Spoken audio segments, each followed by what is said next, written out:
নমস্কার, আমরা আজকে এসেছি মাহেশের বল্লভপুর শ্মশানকালী সার্বজনীন পূজা প্রাঙ্গণে। 175 বছর ছাপিয়ে গেছে আমাদের এই পুজো। আজ থেকে 176 বছর আগে পণ্ডিত রাজেন্দ্রনাথ ভট্টাচার্য মহাশয় এই পুজোটা আরম্ভ করেন। শোনা যায় যে একটা সময় বাংলায় যারা ডাকাতি করতে যেত মূলত বজরা নিয়ে, জলপথই ছিল একমাত্র যোগাযোগের মাধ্যম। শ্রীরামপুর কিন্তু কলকাতার পুরনো শহর। আমাদের এখানে জাত পাত ধর্ম বর্ণ নির্বিশেষে মানুষ এখানে আসে। ছাগ বলির একটা পরম্পরা কিন্তু আছে, হিন্দু ধর্মেও ছিল এবং এই শ্মশানকালীর ক্ষেত্রেও আছে। নতুন এখন যে প্রজন্ম যারা নিজেদের নিয়ে একটু বেশি মাত্রায় ব্যস্ত ইন্টারনেট মোবাইলের যুগে, এক্ষেত্রে বলবো মায়ের আশীর্বাদ এবং আমরা ভাগ্যবান যে আমাদের এই সমস্যাটা প্রায় নেই বললেই চলে। সামাজিক কাজকর্মের পাশাপাশি একটা রক্তদান শিবিরও হয়ে আসছে বেশ কয়েক বছর ধরে। এবছরের আমাদের এখানকার ক্ষেত্রে আমাদের রেকর্ড যে 171 জন রক্তদাতা রক্ত দিয়েছেন। নমস্কার, আমি প্রদীপ চক্রবর্তী। আজকে আমাদের নতুন পডকাস্ট আপনারা দেখছেন কত কথা, যার আশীর্বাদে আজকে আমরা এসেছি এখানে মা শ্মশানকালী বল্লভপুর শ্রীরামপুরের গঙ্গার পশ্চিম তীরের শহর। সেই ভিত্তিভূমিতেই আমরা বসে আছি। এখানে মায়ের আরাধনার একদম শেষ মুহূর্তের প্রস্তুতি চলছে। 176 বছরের মা শ্মশানকালী, যার কথায় আর কি কিংবদন্তি আছে, বিভিন্ন রকম কিংবদন্তি আছে এই মাকে ঘিরে। আমরা পেয়েছি আমাদের মধ্যে পুজো কমিটি দুইজন বিশিষ্ট, একজন হচ্ছেন কচি পরিষদের সম্পাদক মাননীয় শ্রী প্রদীপ চট্টোপাধ্যায় মহাশয়, আর একজন হচ্ছেন সভাপতি আলোক রঞ্জন বন্দ্যোপাধ্যায়। কালের স্রোত, অনেক গঙ্গা দিয়ে জল বয়ে গেছে, অনেক ইতিহাস, অনেক কিংবদন্তি, অনেক ধর্মীয় গল্পগাথা এই মায়ের শ্মশানকালীকে ঘিরে রয়েছে। আমরা তাদের মুখ থেকে শুনেছি, আমরা তাদের দুজনকেই স্বাগত জানাই। নমস্কার, আমি সার্বজনীন শ্মশানকালী পুজো অচি পরিষদের সম্পাদক প্রদীপ চ্যাটার্জি। আজ থেকে 176 বছর আগে পণ্ডিত রাজেন্দ্রনাথ ভট্টাচার্য মহাশয় এই পুজোটা আরম্ভ করেন। তখন এই জায়গাটা তো শ্মশান ছিল, এবং শ্মশান যেহেতু সেই সময় এখানে মানুষের বসতি ছিল না, লোকজন আসতো না, তো তাকে সাহায্য করত এখানকার পাশের শ্মশানের বাবুলাল ডোম মহাশয়। বাবুলাল ডোম এবং পণ্ডিত রাজেন্দ্রনাথ ভট্টাচার্য মহাশয় দুজনে মিলে প্রথম এই পুজোটা এখানে এই শ্মশান ভূমিতে আরম্ভ করেন। ওনারা প্রায় 30 বছর এই পুজোটা চালানোর পর, যেহেতু উনি সংস্কৃতজ্ঞ পণ্ডিত ছিলেন এবং সাধক ছিলেন, ওনার বেশ কিছু শিষ্য ছিল। তার মধ্যে অন্যতম শ্রী দ্বারকানাথ মুখোপাধ্যায় মহাশয়। তো উনি যখন বৃদ্ধ বয়সে, শ্রী দ্বারকানাথ মুখোপাধ্যায় মহাশয় আমাদের পাশে আকনা চৌধুরী পাড়াতে বাড়ি, উনি এই পুজোটার ভার নিজের কাঁধে নিয়ে নেন। উনিও প্রায় 30-40 বছর এই পুজোটা চালান। তারপরে তার সঙ্গে যুক্ত ছিলেন এই পুজোর সঙ্গে হীরালাল গুঁই, তারপরে আশুতোষ সান্যাল, এরা ওনার সঙ্গে সহযোগিতা করতেন। করার পর 1950-52 সাল নাগাদ এখানকার তখনকার দিনে স্থানীয় যা যুবক, তারা এই পুজোটার ভার নিজেদের কাঁধে নেন এবং প্রকৃত অর্থে সার্বজনীন রূপটা সেই সময় থেকেই পায়। এবং আস্তে আস্তে এই পুজোটার মাহাত্ম্য শুধু আমাদের স্থানীয় জায়গায় নয়, হুগলি ডিস্ট্রিক্টের পুরো হুগলি ডিস্ট্রিক্ট বলুন, পশ্চিমবঙ্গের বিভিন্ন প্রান্তে এবং ভারতবর্ষেরও বিভিন্ন শহর থেকে এখন এই পুজোটার পুজোর সময় এই দীপান্বিতা কালী পুজোতে মানুষ আসেন, তাদের মনস্কামনা মায়ের কাছে জানান। এবং এনার এতটাই জাগ্রত এবং বিশ্বাস মানুষের মধ্যে এই পুজোটার সম্বন্ধে আছে যে এখানে যদি পুজোর কাছে মানুষের আসেন এবং মায়ের কাছে যদি কোনো রকম কামনা করেন, মনের কামনা করেন, মা সেটা পূরণ করেন। এটা আজকে এই সার্বজনীন রূপটা তখন 1950-52 থেকে আরম্ভ করে আজকে সময়ের সঙ্গে সঙ্গে এটা একটা তীর্থস্থান হিসেবে সারা পশ্চিমবঙ্গের বুকে। 1850 সালে যখন এই পুজোটা শুরু হয়, সেই সময় আমাদের ইংরেজ শাসনের 100 বছর পূর্ণ হয়েছে। বিশেষ করে বাংলার মানুষের মধ্যে বা দেশের মানুষের মধ্যে জাতপাতের একটা ভীষণ রকমের একটা ভেদাভেদ ছিল। তো সেই সময় সেই পরিস্থিতিতে দাঁড়িয়ে এখানকার যারা স্থানীয় মানুষেরা আছেন এবং অধিকাংশ ব্রাহ্মণ সম্প্রদায়ের মানুষেরাই তখন সমাজের মাথা ছিলেন, তো সেইখানে একজন ডোমের সঙ্গে একজন ব্রাহ্মণের যে এই যে সমন্বয়, এই যে একটা ধর্মীয় ভাবাবেগ থেকে একটা সম্প্রীতির যে বার্তা, সেই বার্তাটা কিভাবে আস্তে আস্তে এখানে প্রতিষ্ঠিত হলো সেই ইতিহাসটা একটু যদি বলেন। যেহেতু এই জায়গায় শ্মশান ছিল এবং এখানে ওই দিনের বেলাতেও তখনকার দিনে কোনো লোক আসতো না, শ্মশান যেহেতু শ্মশানের পাশে এখানে বসতিও ছিল না, তখন উনি যে পুজোটা আরম্ভ করেছিলেন পণ্ডিত রাজেন্দ্রনাথ ভট্টাচার্য মহাশয়, তিনি এই জাতপাতে ঊর্ধ্বে নিয়ে গিয়ে ওনার সঙ্গে বাবুলাল ডোমকে নিয়ে এসেছিলেন এবং ওই বাবুলাল ডোমের সঙ্গে উনি পুজোটা তৈরি করছিলেন এবং করে তখন ওনার শিষ্যদের মধ্যে এই ভাবধারাটা যে কোনো রকম জাতপাতের ঊর্ধ্বে উঠে এই পুজোটাকে প্রতিষ্ঠা করার এবং আমরা এখনও এইটার মানে এইটাই প্রতিষ্ঠা করি। আমাদের এখানে জাত পাত ধর্ম বর্ণ নির্বিশেষে মানুষ এখানে আসেন, আমাদের মধ্যে কোনো রকম ভেদাভেদ নেই এবং সেটা আমরা এখনও সেই ট্র্যাডিশনেই যেই প্রচলিত রীতি উনি তৈরি করেছিলেন সেই সময় 1850 খ্রিস্টাব্দে, যে সময় এইটা সত্যিই খুব মানে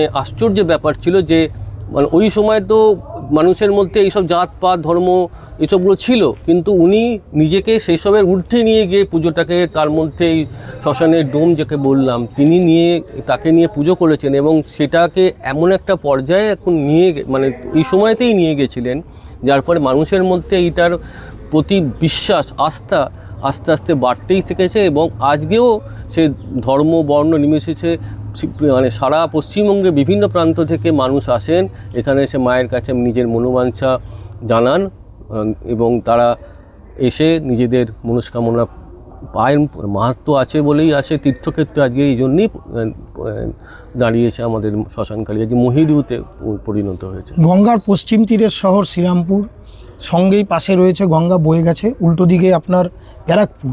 শোনা যায় যে একটা সময় বাংলায় যারা ডাকাতি করতে যেত মূলত বজরা নিয়ে, জলপথই ছিল একমাত্র যোগাযোগের মাধ্যম, তারাও বিভিন্ন সময় এসে এখানে মায়ের কাছে পুজো দিয়ে সেটা কখনো ডাকাতির জন্য গেছে, কখনো পরাধীন দেশকে স্বাধীন করার জন্য তারা ইংরেজদের বিরুদ্ধে কিন্তু যুদ্ধ ঘোষণা করার আগে এখানে এসছে। এই বিষয়টা নিয়ে কি বলবেন? শ্রীরামপুর কিন্তু কলকাতারও পুরনো শহর।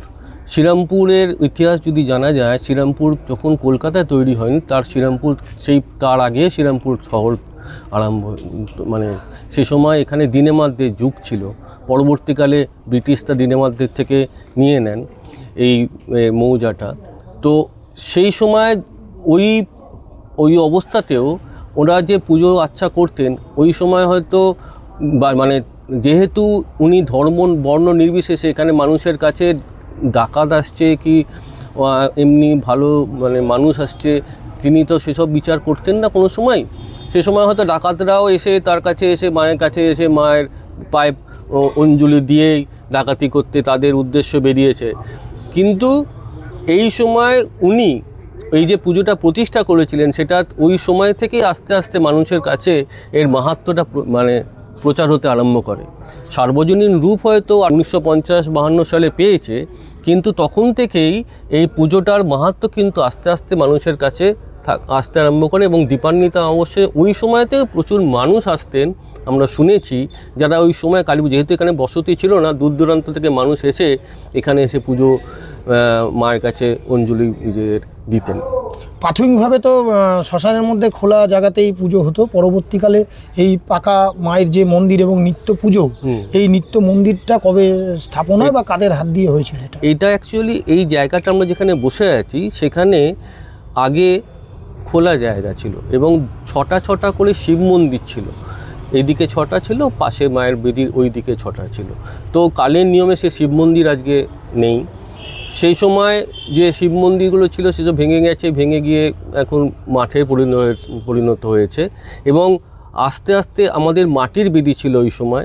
এবং একটা প্রথা কিন্তু ছিল এখানে, মাটির বেদিতে যারা ওই সময়কার বেকার যুবক, এটা আমি অনেক সময়ই বলেছি, ওই সময় বেকার যুবক যারা ছিলেন ওই মাটির বেদি তৈরি করতে তারা সাহায্য করতেন। ওই সময় একটা প্রথা মানুষের মুখে চালু হয়ে গেছিল যে যদি মায়ের মাটির বেদি তৈরি করতে কেউ সাহায্য করেন, ওই সময়কার বেকার যুবক, তাদের চাকরি হতো এবং জীবনের প্রতিষ্ঠা পেত। এবং তার ফলে তারা ওই সময় যে মায়ের বেদি তৈরি করার সময় বহু মানুষ এসে মায়ের বেদিতে তৈরি করাতে হাত লাগাতো এবং দেখা গেছে পরবর্তীকালে তারা সত্যি সত্যি চাকরি পেয়েছেন। মায়ের মাহাত্ম্যই বলা যায়। এবং কিন্তু কালের নিয়মে যা হয়, তো আমাদের পুজো এখন এমন একটা জায়গায় গেছে যে ওই মাটির বেদিতে ওই মায়ের ওই মূর্তি এবং তার সঙ্গে যে তার ওই যে ভার বহন করে মালা পরা তাতে মাটির বেদিতে হতো না। আস্তে আস্তে এটা 1984-85 সাল থেকে আমাদের এই মন্দির প্রতিষ্ঠা হতে আরম্ভ করে এবং 1988 সাল নাগাদ মায়ের মন্দির, এবং পরবর্তীকালে আরও জায়গা বেড়ে অনেকটা জায়গা এখন আমরা বিভিন্ন ভোগের ঘর থেকে আরম্ভ করে বিভিন্ন সংলগ্ন প্রাঙ্গণ তৈরি হয়েছে। পুজোর সঙ্গে একটা ডন্ডি কাটার একটা প্রচলিত একটা ধর্মীয় রীতিনীতি রয়েছে, পরম্পরা রয়েছে। এখনো মহিলারা ডন্ডি কাটেন। তো কোনখান থেকে কত পর্যন্ত মায়ের মন্দির অবধি ডন্ডি কেটে আসেন এরা ভক্তরা? শুধু মহিলা না, পুরুষ মহিলা নির্বিশেষে এখানে মানুষ ডন্ডি কাটেন। পাশেই আমাদের রাধাবল্লভ ঘাট, ওখান থেকেই ওরা সকালবেলা আমাদের সময় অনুযায়ী সকাল 8টা থেকে সন্ধ্যে 7টা অবধি ডন্ডি কাটা হয় এবং ওরা পুরুষ মহিলা নির্বিশেষে সকাল 8টা থেকে সন্ধ্যে 7টা অবধি ডন্ডি কেটে এসে মায়ের কাছে পুজো দেন, মানসিক যে ওদের পুজো সেটা দেন। এবং আমরা এই পুজোটা একটা প্রচলিত রীতির বাইরে গিয়ে, মানে অনেকে এখন জানে না অনেকে, যে চণ্ডী পুজো দিয়ে কিন্তু আমাদের পুজো আরম্ভ হয়, যেটা অন্য কোনো কালী পুজোতে আপনি দেখতে পারবেন না। যে চণ্ডী পুজো দিয়ে কালী পুজো আরম্ভ হচ্ছে, সকাল 8:30-9টার সময় চণ্ডী পুজো দিয়ে কালী পুজো আরম্ভ হয়, দুপুর 2টো নাগাদ চণ্ডীঘট বিসর্জন হয় এবং মায়ের যে প্রথা মতো যে পুজো সেটা রাত্রি 10টা থেকে আরম্ভ হয় এবং সেটা প্রায় 4-4:30 অবধি চলে। একটা সময় এখানে যখন পুজো শুরু হয়, আমাদের হিন্দু ধর্মের বিশ্বাস বা কালী পুজোর অন্যতম আরাধনার বস্তুই বলবো বা যাই বলবো, ছাগ বলির একটা পরম্পরা কিন্তু আছে, হিন্দু ধর্মেও ছিল এবং এই শ্মশানকালীর ক্ষেত্রেও আছে। তো এইটা এখন কি অবস্থায় আছে? 1998 সাল নাগাদ, 1998-এ আমরা এই প্রথাটাকে বন্ধ করতে পেরেছি। আমাদের কাছে মায়ের কাছে সব জীবই সমান, আমরা এটা বিশ্বাস করি এবং সেই কারণে আমরা তার আগে আমাদের প্রথা ছিল এবং ছাগ বলি হতো। 1998 সালে এটা পুরোপুরি রূপে বন্ধ করা আছে। এখানে এখন মানুষ আসেন ছাগ বলির জন্য, এখন সবাই জেনে গেছেন আর কেউ এই ছাগ বলির জন্য আসেন না। এখন অনেকেই আসেন ওই ক্ষীরের তৈরি ছাগ নিয়ে আসেন এবং মায়ের কাছে সেটা অর্পণ করে নিবেদন করেন। আমাদের 1998 সাল থেকে এই প্রথা বন্ধ হয়ে গেছে এবং আমরা বিশ্বাস করি যে সব জীব আমাদের কাছে সমান। সুতরাং একজন মানুষ মানে ছাগ বলি দিয়ে একজন জীবকে হত্যা করে মানুষের কাছে পুণ্য অর্জন করা যায় না মায়ের কাছে। আপনারা দেখছেন কত কথা, যার আশীর্বাদে আজকে আমরা এসেছি এখানে মা শ্মশানকালী, বল্লভপুর শ্রীরামপুরের গঙ্গার পশ্চিম তীরের শহর। সেই ভিত্তিভূমিতেই আমরা বসে আছি। এখানে মায়ের আরাধনার একদম শেষ মুহূর্তের প্রস্তুতি চলছে। 176 বছরের মা শ্মশানকালী, সে বিভিন্ন রকম কিংবদন্তি আছে এই মাকে ঘিরে। আমরা পেয়েছি আমাদের মধ্যে পুজো কমিটির বিশিষ্ট সভাপতি আলোক রঞ্জন বন্দ্যোপাধ্যায়। নমস্কার। প্রত্যন্ত জনপদ থেকে 1850 থেকে আজকে 2025, 176 বছরের একটা দীর্ঘ সময় কাটিয়ে এসছে এই সার্বজনীন শ্মশানকালী পুজো। এর সঙ্গে এই যে একটা ধর্মের সঙ্গে যে একটা সামাজিকতার যে মেলবন্ধন, এইটা কিভাবে মজবুত হয়েছে? আসলে এটা আমাদের যারা পূর্বসূরি তারা কিছুটা শুরু করে দিয়ে গিয়েছিলেন। তারপরে সত্যি কথা বলতে গিয়ে এটাও ওই বছর 15-20 ধরে আমাদের এই সমস্ত সামাজিক যে কাজকর্ম সেটা আমরা আরও বেশি করে করতে পারছি, বেশ মানুষের কাছে পৌঁছতে পারছি। তার ভেতরে প্রথম আমরা যেটা করি সেটা হচ্ছে আমাদের একটি অ্যাম্বুলেন্স সার্ভিস আছে। আমাদের এখানে যেটা হয় সেটা হচ্ছে প্রত্যেক বছর মায়ের পূজার জন্যে যে এত দর্শনার্থী আসেন এবং ভক্ত সমাগম হয়, এই ভক্তরা প্রচুর ফল মূল এবং আপনার শাড়ি, পুজোর সব দান সামগ্রীগুলো দেন, সেই দেন। তো সেখান থেকে আমরা প্রথমে ভাবলাম যে এইগুলো তো প্রায় নষ্টই হচ্ছে, মানে ধরুন বিশেষ করে ফলটা এই 2-4টে করে নিয়ে যাচ্ছে, 2-4টে করে, সেইভাবে আমরা ঠিক করলাম যে না, এখানকার এই সমস্তগুলোকে একটা এই লোকাল যে সমস্ত হসপিটালস আছে বা চেশিয়ার হোম আছে তাদের কাছে যদি পৌঁছে দিতে পারি প্রসাদ হিসেবে, তারাও খুশি হবেন এবং আমরাও মনে করি যে এটা একটা আমাদের সামাজিক দায়িত্ব পালন করব। বেশ বেশ, সেইখান থেকেই আমাদের এই ফলের এইটা আমরা শুরু করি। সেটা কতদিন ধরে? এটাও ধরে নিন 92-93 সাল থেকে এইটা আমাদের করা হচ্ছে, তাও প্রায় 30-35 বছর এই প্রথাটা শুরু হয়েছে।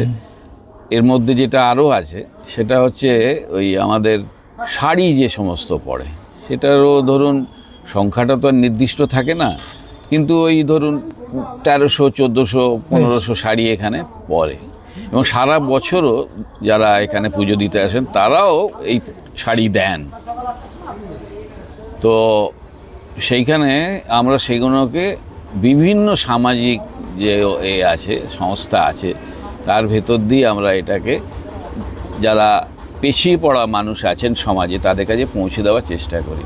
তার ভেতরে রামকৃষ্ণ মিশন আছেনই, তারপরে আমাদের এখানে আর্তসেবা সমিতি আছে, তারাও এখান থেকে আমরা তাদেরও কিছুটা করি, যারা বিভিন্ন রকম সমাজসেবামূলক কাজে আছে, ওরাও 100। এবং আমাদের এখান থেকেও বেশ কিছু আমরা শাড়ির ওই পিছিয়ে পড়া মানুষকে সমাজে পৌঁছে দিই, প্রত্যেক বছরই দিয়ে আমরা গিয়ে দিয়ে আসা হয় না, দিয়ে দেওয়াটা সম্ভব হয় না, আমাদের এখান থেকে আমরা নিজেরা ডিস্ট্রিবিউট করি আর এইগুলো আমরা পৌঁছে দিই।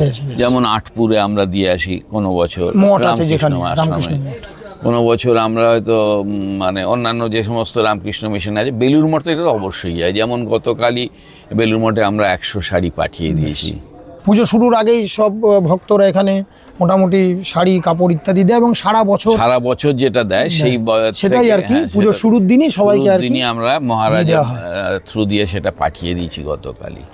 এই যে ধরুন পুজো হচ্ছে বছরের পর বছর, প্রায় 176 বছর ধরে পুজো হচ্ছে, পুরনো যে সমস্ত মানুষেরা আছে, নতুন এখন যে প্রজন্ম যারা নিজেদের নিয়ে একটু বেশি মাত্রায় ব্যস্ত ইন্টারনেট মোবাইলের যুগে, সেই প্রজন্মের কাছে কতটা আগ্রহ এখনো রয়েছে পুজোকে ঘিরে? এক্ষেত্রে বলবো মায়ের আশীর্বাদ এবং আমরা ভাগ্যবান যে আমাদের এই সমস্যাটা প্রায় নেই বললেই চলে, কারণ এখানে বহু ছেলে, নতুন ছেলেরা এবং মেয়েরাও এখানে আমাদের আছেন, তারা এই ব্যাপারে বেশ মানে দারুণভাবে সক্রিয় থাকে, যে কারণে এত বড় পুজোটা করা সম্ভব। না হলে তো যারা আমাদের মতো বয়স হয়ে গিয়েছে তাদের পক্ষে তো আর সেই কায়িক পরিশ্রম করা সম্ভব হয় না সবসময়, তো এরা ভীষণভাবে এগিয়ে এসেছে। এবং আমাদের একটা লক্ষ্যই আছে, আমাদের এখানে যেটা অচি পরিষদ আছে, আমাদের একটা নিয়ম আছে, সেটা হচ্ছে 75 বছর বয়স হয়ে গেলে তিনি আর অচি পরিষদের সভ্য থাকতে পারবেন। স্বশাসিত একটা সংস্থা অচি পরিষদ, তারা পারবেন না। তো সেখানে আমরা করি কি, ধীরে ধীরে নতুন ছেলেদের আমরা নিয়েই যারা তারা আসে তৈরি হয়ে যাবে, কারণ তারাই তো ভবিষ্যতে চালাবে। এইরকম একটা প্রথা আমাদের এখানে আমরা চালু রেখেছি এবং আমরা খুব সাকসেসফুল এতে, যে নতুন যারা এসছে তারাও খুব দায়িত্ব নিয়ে কাজ করছে এবং আমরা বিশ্বাস করি যে আগামী দিনও যারা আসবে তারাও কিন্তু এইটা আমাদের দেখেই হোক বা যে করেই হোক ওরাও শিখছে, সব শিখছে, শিখে নিচ্ছে এবং ওরাই দায়িত্ব নিয়ে করবে। সারা বছরই কি তারা আসে না পুজোর বিশেষ বিশেষ দিনগুলো?